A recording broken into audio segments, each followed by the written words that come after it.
Josué, chapitre 14.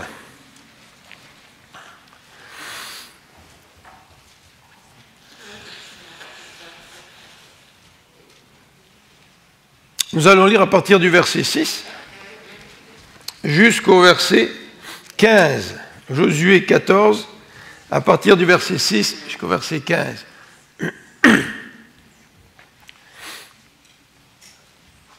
Les fils de Juda s'approchèrent de Josué à Gilgal.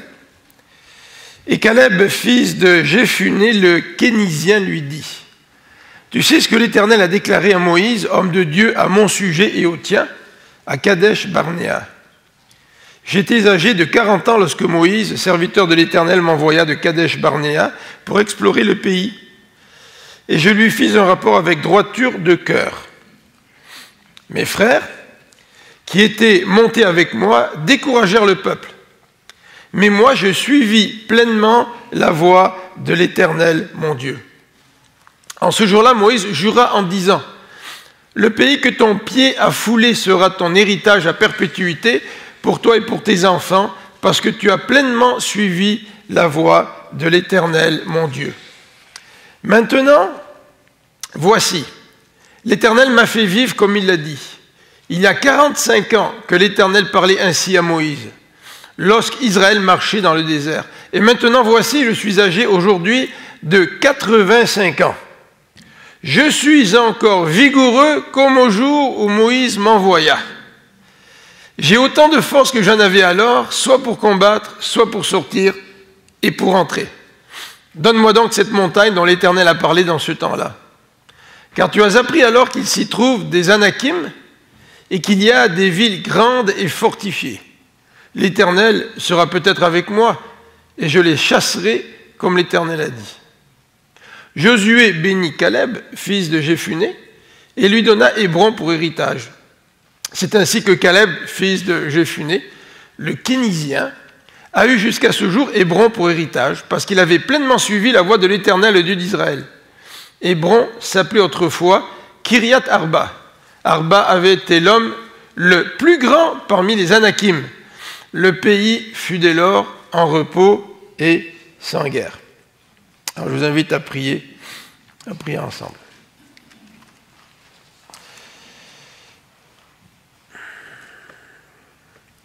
Seigneur notre Dieu, nous voulons te remercier pour ta parole, parce que ta parole est une lumière sur notre sentier. Et Seigneur, nous reconnaissons que nous avons besoin de lumière. Seigneur, tu vois parfois combien notre cœur, le cœur de l'être humain est orgueilleux. L'être humain qui considère parfois que Dieu c'est une béquille. L'être humain qui ne veut pas reconnaître sa petitesse. L'être humain qui met tout son orgueil en lui-même, dans ses accomplissements. Mais Seigneur, nous venons devant toi ce matin en reconnaissant notre petitesse. En reconnaissant que sans toi, nous ne pouvons rien faire. En reconnaissant que les accomplissements de l'être humain ne peuvent se faire que si tu les permets. Seigneur, chasse de notre cœur tout orgueil et donne-nous l'humilité de nous tourner vers toi pour t'entendre et pour t'écouter. Au nom de Jésus, nous te prions. Amen. Alors ce matin, pour débuter l'année, je me suis dit que ce texte pourrait être un texte important, puisque dans ce passage, nous avons un exemple. Et le titre que j'ai donné à notre prédication ce matin comporte cette expression, ou une expression similaire, celle de l'exemple, celle du modèle. Et c'est toujours très inspirant de nous tourner vers la parole de Dieu, puis y trouver des exemples pour notre vie. C'est toujours inspirant, quand on lit la parole de Dieu, de se dire « Moi, j'aimerais ressembler à tel homme.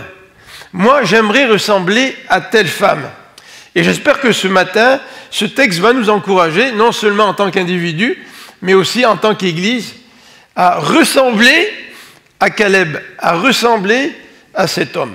Alors en introduction, j'aimerais situer un petit peu le passage, parce que ça va nous permettre de mieux le comprendre, et de vous parler un petit peu de structure. Vous savez, quand on écrit une lettre D'habitude, on a une structure. Il y a la salutation, bonjour. Avant la salutation, souvent, nous mettons la date à laquelle nous écrivons la lettre. Et parfois même, nous mettons le sujet de la lettre. Et ensuite, nous écrivons la lettre. Et nous incluons plusieurs paragraphes. Puis à la fin, il y a la salutation. Et puis il y a la signature. Et parfois même les coordonnées, téléphone, site web, etc. Ça, on appelle ça une structure de lettre. Et quand les auteurs bibliques ont rédigé leurs livres, ils ont aussi respecté certaines structures. Et la structure nous aide à comprendre davantage le passage qui se trouve devant nous. Et en parlant de structure, le livre de Josué, qui comprend plusieurs blocs, le livre de Josué, à partir du chapitre 14 au chapitre 19, nous présente un bloc. Et ce bloc débute au chapitre 14, versets 1 à 5. Nous n'avons pas lu ces quelques versets, mais ces versets 1 à 5 nous présentent la description du partage du territoire, en quelque sorte une introduction. Parce que toute cette section, on va parler du partage du territoire. Et cette section va terminer au chapitre 19, au verset 51. Par ces mots, tels sont les héritages que le sacrificateur Éléazar, Josué, fils de Nun, et les chefs de famille des tribus des enfants d'Israël distribuèrent par le sort devant l'Éternel. À Silo, à l'entrée de la tente d'assignation, ils achevèrent ainsi le partage du pays. Alors, ce chapitre 14 est tiré d'un bloc qui parle du partage du pays. Le peuple d'Israël vient rentrer dans le pays promis, mais maintenant les 12 tribus reçoivent chacun leur lot, reçoivent chacun leur part. Et ce bloc débute au chapitre 14, après des paroles d'introduction, les versets 1 à 5, débute par la description de la part de Caleb. C'est assez intéressant que ce bloc qui parle du partage débute par la part de Caleb. Certainement, il y a une raison. En fait, Dieu veut nous laisser un exemple, un modèle à suivre, celui de Caleb. Donc c'est très pertinent de commencer ce bloc par le partage de la part de Caleb. Mais le bloc termine au chapitre 19, versets 49 à 50, avant la petite conclusion qu'on vient de lire, le verset 51. Ce bloc, au chapitre 19, versets 49 et 50, termine par la part de Josué. C'est intéressant. Tout le passage qui parle de la distribution du pays entre les différentes tribus, eh bien, tout le passage est encadré par deux hommes, Caleb et Josué. La part de Caleb, la part de Josué. Et vous vous souvenez que Caleb et Josué, c'était les deux seuls espions qui étaient revenus du pays promis et qui avaient dit au peuple d'Israël, « Le pays nous est promis par Dieu, allons le prendre. » Et tout le peuple, figé par la peur, a refusé de relever le défi. Vous vous souvenez? Et Dieu a dit, bien la conséquence est que toute cette génération va mourir dans le désert, ce sera la génération suivante qui pourra rentrer dans le pays de Canaan. Mais à Caleb et Josué, Dieu a dit, vous aurez votre héritage dans le pays promis. Donc intéressant de voir que ce bloc commence par le partage du pays et la partie qui est attribuée à Caleb et termine par la partie qui est attribuée à Josué. Certainement que l'auteur veut nous communiquer quelque chose dans cette structure qu'il a choisi d'écrire dans son livre. Deuxième bloc au niveau du livre, c'est le bloc numéro 2. On peut discerner dans ces chapitres un deuxième bloc à l'intérieur du premier, c'est le chapitre 14 à 17. Et dans le chapitre 14 à 17, nous voyons un contraste. Et le contraste, c'est celui-ci. C'est que les versets 6 à 15 du chapitre 14 nous décrivent la foi en action de Caleb. Caleb, c'est un homme de foi.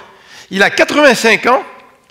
Ça fait 45 ans qu'il s'est adressé au peuple avec Josué en disant « Dieu nous a donné le pays, il faut se lever, il faut aller le prendre. » 45 ans plus tard, Caleb est encore un homme de foi.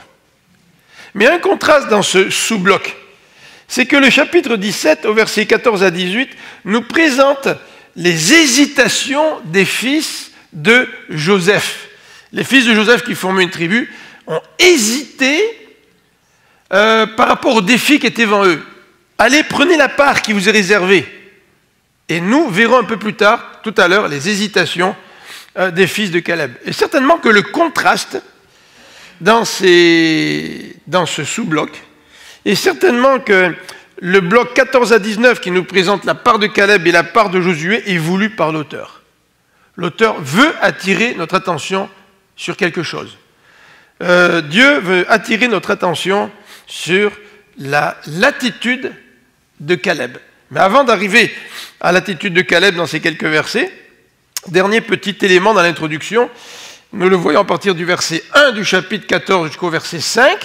Dans les versets 1 jusqu'au verset 5, on nous décrit le partage en termes généraux. C'est-à-dire que, à l'est du Jourdain, 2 tribus ennemies ont reçu quelques territoires, et à l'ouest du Jourdain, une fois qu'ils ont traversé le Jourdain, cette partie entre le Jourdain et la Méditerranée, eh bien, a été attribuée aux 9 tribus ennemies qui restaient. Alors ça, c'est les quelques descriptions générales, mais dans cette introduction, il y a déjà quelque chose qui nous frappe, puisqu'à 2 reprises, il y a une expression qui revient. Regardez au verset 2 et regardez au verset 5, verset 2. Le partage eut lieu d'après le sort, comme l'Éternel l'avait ordonné par Moïse. Et regardez au verset 5, les enfants d'Israël se conformèrent aux ordres que l'Éternel avait donnés à Moïse. Alors, est-ce que c'est simplement une petite note moralisatrice sur l'obéissance? Ou est-ce que l'auteur veut mettre l'accent sur quelque chose? En fait, l'auteur, déjà, par ces 2 expressions qu'il répète, 2 expressions similaires, dans les versets 2 et 5, met déjà, en quelque sorte, la table, comme on dit, pour l'exemple de Caleb. Alors, je voudrais ce matin, dans les quelques minutes qui restent, puisqu'on va prendre le repas du Seigneur ensemble, je voudrais que nous regardions ensemble ce modèle de Caleb, qui est un modèle de foi. Et j'aimerais que ce modèle de Caleb puisse vraiment nous inspirer, nous encourager dans l'année qui est devant nous, non seulement en tant qu'Église, mais aussi en tant qu'individu. Alors, le premier élément que j'aimerais souligner dans ce modèle que la Bible nous laisse, ce modèle de foi incarné par Caleb, c'est premièrement le courage de la foi. Vous savez, c'est intéressant de voir qu'au travers de l'histoire de l'Église, des hommes et des femmes ont exercé la foi, mais la foi est étroitement associée au courage. Ça, c'est intéressant, parce que on est toujours encouragé par des gestes de courage. Des gens qui se jettent dans le feu pour aller sauver des personnes qui sont déjà en train de périr, ou quelqu'un qui se jette dans la rivière pour aller sauver un homme ou une femme de la noyade. Et c'est vrai que le courage est une qualité qui nous inspire. Et ce matin, en lisant ce texte de Caleb, ce qui me frappe, c'est le courage de cet homme. Non seulement le courage de Caleb, mais aussi le courage de Josué. Et si nous regardons dans Nombre au chapitre 14, nous avons le récit du retour des 12 espions qui sont allés dans le pays promis, qui font un rapport à Moïse en leur disant, dans ce pays promis, il y a des grandes villes avec des grandes murailles. C'est un pays où coule le lait et le miel. Mais les 10 espions ont dit, mais ce pays est trop fort pour nous. Et le texte nous dit très très clairement dans Nombre, et cette expression est répétée ici. Alors ici, j'ai cité à l'écran le Nombre chapitre 14, vous pouvez regarder dans Nombre chapitre 14, mais même ici dans ce passage de Josué, au verset 8, il est dit « Mes frères qui étaient montés avec moi découragèrent le peuple. » Le peuple était tellement découragé, quand les 10 espions sont revenus, ils se sont dit « On ne pourra jamais conquérir ce pays de Canaan, il nous faut revenir en Égypte. » Ça, c'est intéressant. Hein? C'est que dans la vie chrétienne, si on n'avance pas, on recule. Il n'y a pas de statu quo dans la vie chrétienne. Et Satan veut nous faire comprendre, ou veut nous faire croire qu'il y a un statu quo. Satan veut nous faire croire qu'on est bien dans notre petit cocon, là, et puis qu'on n'a pas besoin vraiment d'avancer, puis que si on n'avance pas vraiment, on ne reculera pas. Mais il n'y a rien de plus faux que ça. Si tu n'avances pas avec Dieu, si tu ne relèves pas les défis que Dieu met dans ta vie, si en tant qu'Église, nous ne relevons pas les défis que Dieu met devant nous, nous n'avancerons pas, nous reculerons. Et le peuple était donc découragé, et dans Nombre au chapitre 14, le texte nous présente au verset 5 et 9 la foi de Caleb et de Josué. Ces hommes-là avaient la foi que Dieu allait leur donner le pays promis, mais ils étaient aussi des hommes remplis de courage. C'est une vertu, ça, le courage. Sommes-nous courageux? Avons-nous du courage? Dans la vie, quand les gens ont des épreuves, par exemple la maladie, on voit tout de suite la réaction des gens. Vous pouvez être atteint du cancer, par exemple, et avoir peu de résilience, peu de courage. Puis il y a d'autres personnes qui ont un courage extraordinaire. Et entre parenthèses, même de nos chrétiens peuvent être des gens courageux. Tu sais. Et moi, je pense en particulier à une de nos voisines. Ça fait 3 cancers qu'elle a. Et au mois de décembre, on pensait que tout était fini, c'est le 3e cancer. Et aujourd'hui, elle n'a plus rien. Elle est guérie. Et cette femme a du courage. Elle est venue donner son témoignage auprès des femmes, n'est-ce pas, Marie-France, il y a quelque temps. Elle a du courage. C'est une sœur dans la foi. Et la foi de Josué et de Caleb n'est pas dissociée du courage. C'est bien beau d'avoir des paroles de foi, mais est-ce que ces paroles de foi s'accompagnent de courage? Et le courage nous permet de relever des défis. Et vous savez, quand on veut relever des défis pour Dieu, et quand on fait preuve de courage, et on fait preuve de foi, bien souvent il y a un prix à payer. Et dans ce passage de Nombres, au chapitre 14, le prix à payer était immense. Le verset 10 nous dit que le peuple voulait même faire mourir Caleb et Josué. Vous savez que quand on est courageux devant le Seigneur et qu'on veut relever les défis qui sont devant nous, souvent nous sommes tout seuls. Et l'histoire de l'Église nous présente des hommes et des femmes qui sont tout seuls. Alors je ne parle pas ici de gens présomptueux qui prétendent tout connaître de Dieu, mais qui en fait se trompent. Je parle vraiment des gens qui sont animés de la foi de Dieu et du courage de Dieu et qui sont prêts à tenir par monts et par veaux malgré les tempêtes et qui sont prêts à se tenir debout pour relever les défis que Dieu a placés devant eux. En fait, vous savez, Dieu a placé des défis devant chacun d'entre nous. Et le prix à payer est parfois important. Quand on pense à des exemples contemporains, par exemple des jeunes chrétiens qui veulent rester fidèles à Dieu dans leur milieu scolaire, dans leur milieu à l'université, que ce soit au cégep, et en particulier en ce qui a trait au comportement chrétien. Il faut avoir du courage. Il faut avoir du courage pour résister.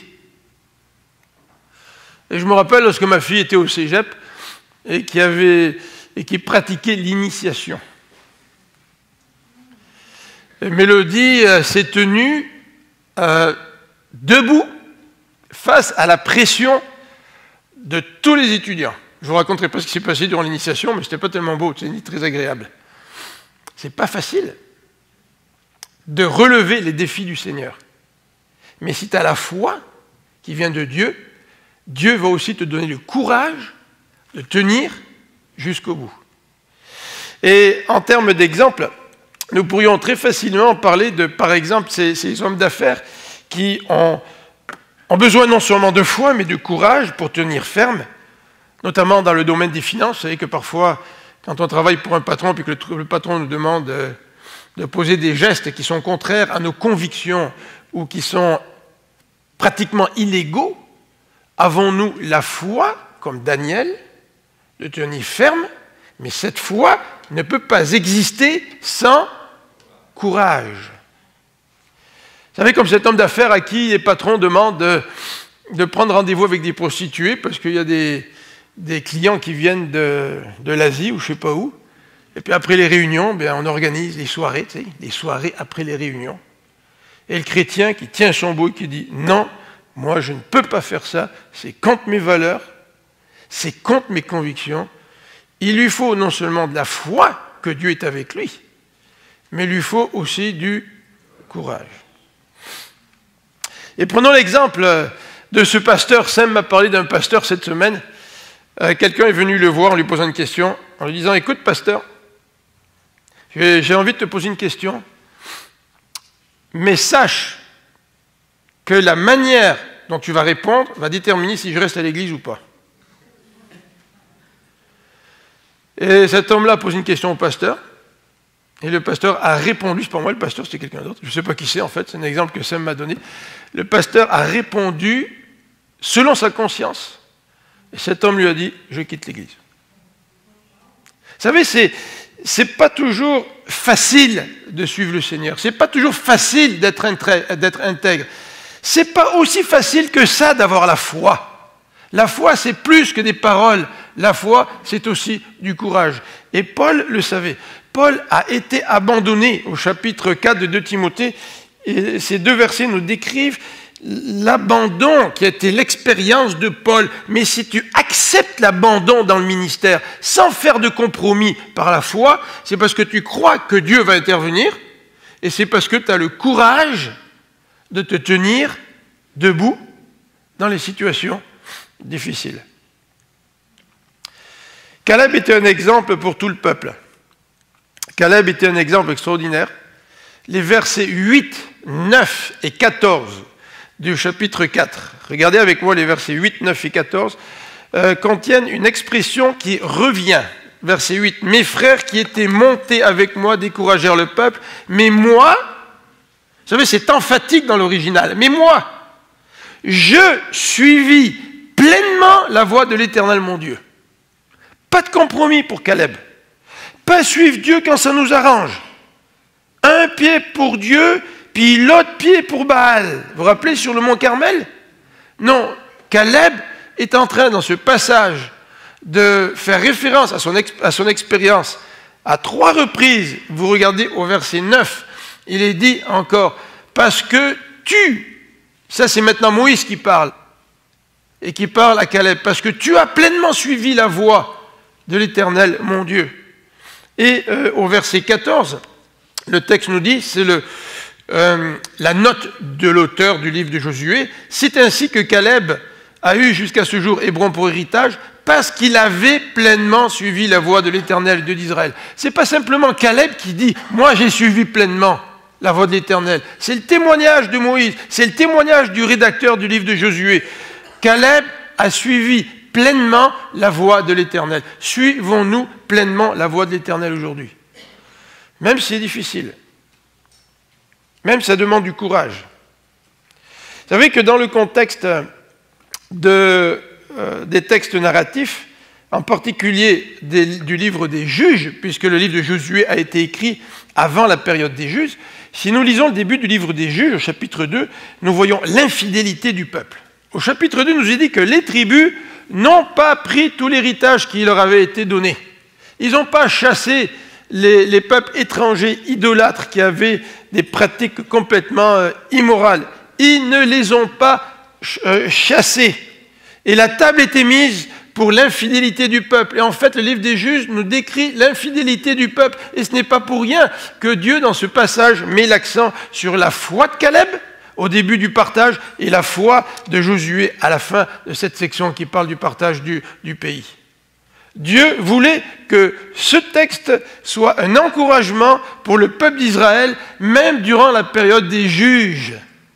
Et Dieu savait que le peuple aurait vraiment des difficultés à exercer la foi et à être courageux. Et malheureusement, ce qui se passe, c'est que lorsque le peuple n'exerce pas la foi et lorsque le peuple ne fait pas preuve de courage, à un moment donné, le peuple se retrouve dans d'immenses difficultés. Et parfois, les difficultés peuvent durer 10 ans, 20 ans, 30 ans, 40 ans avant que le peuple décide de crier à Dieu. Ça, c'est l'histoire du peuple d'Israël dans le livre qui suit, dans le livre des Juges. Donc, ce passage est un encouragement. Le courage de la foi. Cet homme, Caleb, est un homme rempli de foi, c'est un homme courageux. Mais en lisant ce passage, nous pourrions nous poser la question, pourquoi Caleb est-il un modèle de foi? Eh bien, Caleb est un modèle de foi parce que sa foi a un fondement. Quel est le fondement de la foi de Caleb? Quel est le fondement de notre foi? Est-ce que le fondement de notre foi est solide? Est-ce que ce fondement va faire surgir une foi solide, courageuse? Ou est-ce que notre fondement, il est plus ou moins bancal, ce qui fait que notre foi est plus ou moins bancale? Quel est le fondement de la foi de Caleb? Eh bien, le fondement de la foi de Caleb, c'est la parole de Dieu. Le fondement de la foi de Caleb, c'est la parole de Dieu. Regardez ce que Caleb dit dans ce passage, en rapport avec la parole de Dieu et sa perspective présente de la situation. Le peuple est rentré en Canaan. Maintenant, il est temps de partager le pays. Et regardez ce que le verset 6 nous dit dans ce passage. Caleb dit à Josué, « Tu sais ce que l'Éternel a déclaré à Moïse, homme de Dieu, à mon sujet et au tien, à Kadesh Barnéa. » Caleb vient voir Josué et fait référence à quelque chose pour lui qui soutient sa démarche. Il vient voir Josué pour obtenir l'autorisation d'avoir sa part, n'est-ce pas? Il aurait pu très bien venir en disant, écoute Josué, là, toi et moi on a été quelqu'un d'important dans l'histoire du peuple, il faut bien que j'ai ma part moi aussi, n'est-ce pas? Il aurait pu s'approcher de Josué en proclamant ses droits simplement d'un point de vue humain. Mais non, Caleb vient et fait référence à la parole de Dieu. Tu sais ce que l'Éternel a dit à Moïse, à mon sujet et au tien. Regardez aussi au verset 9 ce que le texte nous dit. En ce jour-là, Moïse jura en disant, le pays que ton pied a foulé sera ton héritage à perpétuité pour toi et pour tes enfants. Caleb s'appuie sur la promesse que Moïse lui a faite. Moïse lui a transmis la parole de Dieu. Caleb s'appuie sur la parole de Dieu. La parole de Dieu dit ça, et moi, par la foi, je vais relever le défi qui est devant moi, parce que Dieu a parlé ainsi. Ça, c'est extraordinaire. Avons-nous la foi de Caleb? Avons-nous cette foi qui fait que nous nous appuyons sur la parole de Dieu pour déterminer les défis qui sont devant nous? Si nous ne nous appuyons pas sur la parole de Dieu, les défis que nous plaçons devant nous sont simplement des défis humains. Ça, c'est au mieux. Mais si nous ne nous appuyons pas sur la parole de Dieu, bien souvent, nous n'avons même pas de défi dans notre vie chrétienne. Aucun défi. Et pourtant, le Seigneur demande de grandir en lui. Le Seigneur demande d'être ses témoins. Le Seigneur nous demande de le servir. Le Seigneur nous demande de chercher d'abord le royaume des cieux. Quels sont vos défis personnels? Et quels sont nos défis en tant qu'Église si nous nous appuyons sur la parole de Dieu? La parole de Dieu nous enseigne ce que je dois être en tant que chrétien. Et la parole de Dieu nous enseigne ce que nous devons être en tant qu'Église. Avons-nous des défis? Avons-nous des objectifs dans notre vie chrétienne? Ou laissons-nous plutôt porter par le courant? Au verset 10 et au verset 11, nous voyons la perspective présente de Caleb. Caleb analyse la situation et le texte nous dit ceci au verset 10. Maintenant, vous voyez, il vient de se référer à la parole de Dieu. Dieu a promis que j'aurai ma part. Il vient voir Josué et lui dit maintenant au verset 10, voici l'Éternel m'a fait vivre comme il a dit. On est reporté 45 ans plus tard là. Et Caleb est en train d'interpréter sa vie en disant, si j'ai vécu jusqu'à 85 ans, c'est parce que Dieu l'a promis, c'est lui qui est derrière tout ça. Et regardez même ce qu'il nous dit, ce fameux Caleb. Lorsque Israël marchait dans le désert. Regardez, Dieu l'a gardé en vie et vigoureux malgré la guerre, malgré le désert, malgré les difficultés. Caleb reconnaît l'intervention de Dieu dans sa vie. Et parce qu'il reconnaît l'intervention de Dieu dans sa vie, il reconnaît maintenant qu'il est aussi vigoureux qu'à 40 ans.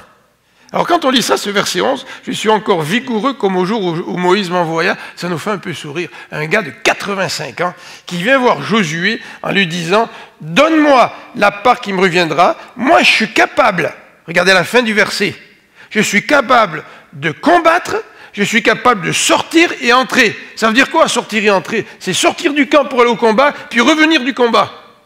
Et revenir victorieux. Le gars, il a 85 ans. Et le gars, il a certainement plus de foi que la plupart des jeunes vigoureux, bien plus vigoureux que lui. Et la plupart des jeunes qui auraient écouté notre ami Caleb parler à Josué auraient eu un petit sourire en coin en se disant hey, « on sait très bien là qu'il a 85 ans. Mais nous entrons par ces paroles dans l'état d'esprit de Caleb. Caleb, c'était un homme rempli de foi. Caleb, c'est un homme qui pouvait relever des défis. Peu importe son âge, l'Éternel était avec lui, il était prêt, sur le front, à relever des défis. Et c'est ce qu'il dit au verset 11, au verset 12 même, donne-moi cette montagne, donc il est prêt à aller de l'avant. Et la parole de Dieu, qui est incrustée dans le cœur de Caleb, est une motivation pour lui afin de relever les défis à venir.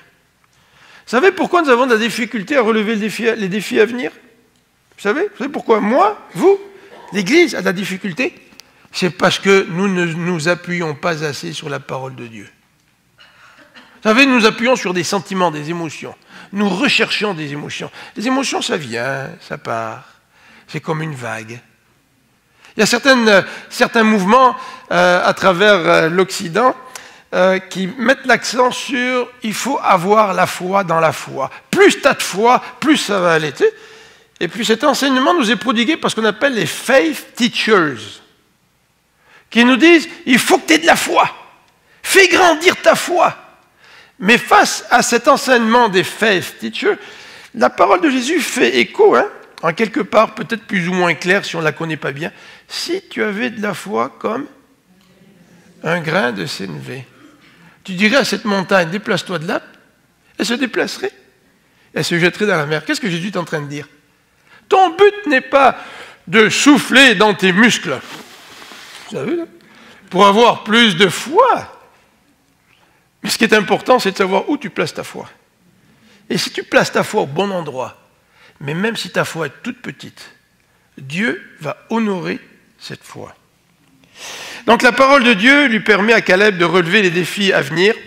Et au verset 12, il va présenter une requête. Donne-moi cette montagne, donne-la-moi. Donner, ça ne veut pas dire je l'ai maintenant, puis je suis tranquille.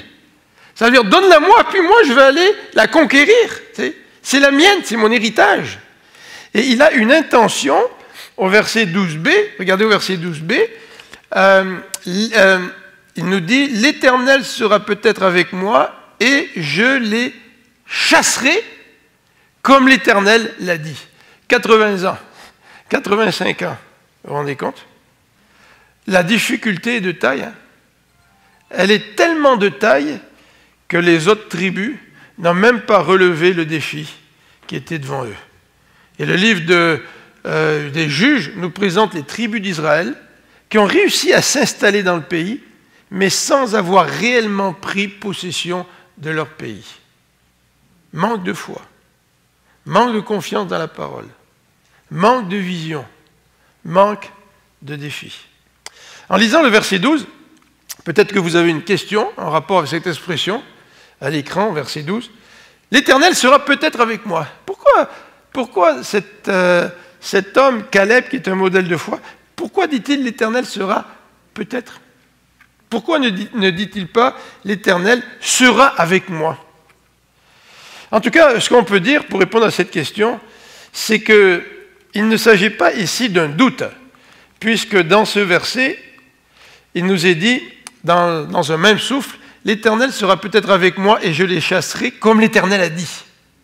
Ouais, mais alors pourquoi il affirme que l'Éternel va agir comme il l'a dit, puis en même temps il utilise le mot peut-être? Est-ce que Caleb ferait preuve de doute? Non, quand même pas, puisqu'il croit à la parole de l'Éternel. En tout cas, ce n'est pas non plus de la présomption. Vous savez, dans nos milieux évangéliques, souvent, des hommes et des femmes prétendent connaître la parole de Dieu et prétendent aller de l'avant, rentrer dans des plans, soi-disant que Dieu a, et puis au bout de quelques temps, 1 an, 2 ans, tout change. Ce n'est pas du tout ça. Moi, j'appelle ça de la présomption. Et qu'est-ce qui peut nous éviter de tomber dans la présomption? C'est d'être tout le temps soumis à la souveraineté de Dieu. Oui, je crois que Dieu m'appelle à le servir là. Je vais y aller, je vais le servir. Mais si Dieu veut, si Dieu est avec moi, je vais pouvoir relever les défis qui sont devant moi. Vous savez, ça c'est l'aventure de la foi. Dieu n'est pas prévisible au point où je peux être présomptueux et savoir à tout prix comment Dieu va agir. La foi, c'est un petit peu une aventure. Oui, je m'appuie sur la parole de Dieu. Oui, je suis prêt à relever des défis en m'appuyant sur la parole de Dieu. Mais je sers un Dieu souverain. Et si je comprends bien la volonté de Dieu, si Dieu est avec moi, oui, peut-être que Dieu va me permettre de chasser ces populations comme il l'a dit. Alors, Caleb, c'est un modèle de foi. C'est un modèle de foi, et on le voit en particulier quand on place ce texte dans son contexte. Puis j'aimerais terminer avec ça. Plaçons-le rapidement dans le contexte. Caleb est un modèle de foi, pas simplement parce qu'il s'appuie sur la parole de Dieu. Vous avez donc verset 6, verset 9, 2 fois dans le verset 10, 2 fois dans le verset 12, où il est question de la promesse de Dieu, de la parole de Dieu en laquelle Caleb croit. Non seulement Caleb est un modèle parce qu'il obéit complètement à la parole de Dieu, pas à moitié, c'est complètement. Et c'est un modèle de foi non seulement parce qu'il fonce malgré les obstacles, 85 ans, aller à la guerre, c'est tout un obstacle. Et si ça vous intéresse, vous pouvez lire le chapitre 15 et voir comment Caleb est allé à la guerre. Ce n'est pas lui qui a pris l'épée. Mais lui, il a trouvé un moyen d'obtenir la victoire qui correspondait à son âge, n'est-ce pas? Mais Caleb est un modèle, en particulier si on met en parallèle le texte au chapitre 17. Alors je vous invite à tourner au chapitre 17. On en a parlé un petit peu il y a quelques instants, à partir du verset 14. Josué 17, verset 14. Les fils de Joseph parlèrent à Josué et dirent, au chapitre 17, verset 14, « Pourquoi nous as-tu donné en héritage un seul lot, une seule part, tandis que nous formons un peuple nombreux et que l'Éternel nous a bénis jusqu'à présent ?» Alors, qu'est-ce qu'on peut remarquer? C'est que ce peuple, cette tribu de Joseph, est un peuple nombreux. Caleb était seul, lui, ou pratiquement, tu sais. Là, on est en présence d'un peuple nombreux. Regardez au verset 15. Josué leur dit, « Si vous êtes un peuple nombreux, montez à la forêt et vous l'abattrez pour vous y faire de la place dans le pays des Phérésiens, des Réphraïm, puisque la montagne d'Éphraïm est trop étroite pour vous. » Tu as besoin d'espace. Tu es nombreux. Ben vas-y. Prends-la, cette forêt-là. Tu vas pouvoir abattre les arbres, te faire de l'espace, bâtir des villes. Et les fils de Joseph, au verset 16, nous est dit que les fils de Joseph dirent « La montagne ne nous suffit pas. Et il y a des chars de fer chez tous les Cananéens qui habitent la vallée, chez ceux qui sont à Beth-Shean et dans les villes de son ressort, et chez ceux qui sont dans la vallée de Jizréel. » Joseph dit à la maison de Joseph, à Éphraïm et à Manassé, « Vous êtes un peuple nombreux et votre force est grande. Vous n'aurez pas un simple lot, mais vous aurez la montagne, car c'est une forêt que vous abattrez et dont les issues seront à vous, et vous chasserez les Cananéens malgré leurs chars de fer et malgré leur force. » Et ce qui caractérise ce texte, c'est que ces tribus sont plus nombreuses que Caleb. Ces tribus manquent de zèle. Ils ne veulent pas prendre la forêt, tu sais. Et ces tribus, ils ont peur des chars et des armes des habitants de la vallée. Quel contraste! Caleb est un modèle de foi quand on le contraste au comportement de ces tribus de Joseph. Mais Caleb est un modèle de foi quand on voit le contraste entre Caleb et le livre des Juges. Regardez au chapitre 1 du livre des Juges. Le chapitre 1 du livre des Juges nous décrit l'inertie des tribus. Et le verset commence au verset 27. Manassé ne chassa point les habitants. Verset 28, 29. Éphraïm ne chassa point les Cananéens. 30. Zabulon ne chassa point les habitants. Aser ne chassa point les habitants d'Akko, verset 31, 33, et ainsi de suite. Les tribus d'Israël sont tombés dans l'inertie militaire. C'est ce que c'est que l'inertie? Il n'y a rien qui se passe. On ne va pas de l'avant. On ne relève pas les défis. Et quand on ne relève pas les défis pour Dieu, vous savez que tout est prêt pour que son peuple puisse tomber dans l'infidélité. Et c'est ce qui est arrivé dans Juge, chapitre 2. Et le verset 7 nous dit que le peuple a servi l'Éternel pendant quelque temps, puis toute la nouvelle génération a commencé à adorer les Baals, les Astartés, l'inertie. C'est le terrain propice à l'idolâtrie, à l'infidélité. Caleb, c'est un modèle pour nous. En quoi Caleb est-il un modèle pour moi? En quoi Caleb est-il un modèle pour toi, dans ta vie? Si tu lis la parole de Dieu, quels sont les défis que Dieu te lance? Je dis bien si tu lis la parole de Dieu. Ce n'est pas la peine de te poser la question quels sont les défis que Dieu te lance si tu ne lis pas la parole de Dieu. Tu vas t'appuyer sur quoi? Sur ton désir d'accomplir des œuvres humaines? Sur ton désir de te revaloriser? Sur ton désir de te sentir bien parce que tu fais du bien? Et c'est pour ça que je dis, si tu lis la parole de Dieu, comprends-tu les défis que Dieu place devant toi? Et quels sont-ils ces défis? C'est vrai que c'est facile pour moi ce matin de faire une liste de possibles défis pour chacun d'entre vous. Mais je me refuse de faire ça. Parce que si je lis la parole de Dieu, et si tu lis la parole de Dieu, et si tu demandes à Dieu de te montrer les défis qu'il place devant toi, il va le faire. C'est à chacun d'entre nous de nous placer devant Dieu, devant sa parole, de l'entendre et de relever les défis qu'il a placés ou qu'il place devant nous. Et en tant qu'Église, nous avons certainement des défis. Quels sont-ils ces défis? On en a parlé un petit peu, vous vous rappelez à Pâques quand on a voulu organiser ce déjeuner. Et on a tous répondu comme un seul homme, pour reprendre l'expression de l'Ancien Testament. Et certainement que dans l'année qui s'ouvre devant nous, nous avons aussi des défis en tant qu'Église. Est-ce que nous sommes prêts, en tant que corps, à relever par la foi, avec courage, le courage? Je ne pourrai pas, tu ne pourras pas, nous ne pourrons pas relever les défis que Dieu place devant nous sans foi et sans courage. Prions ensemble.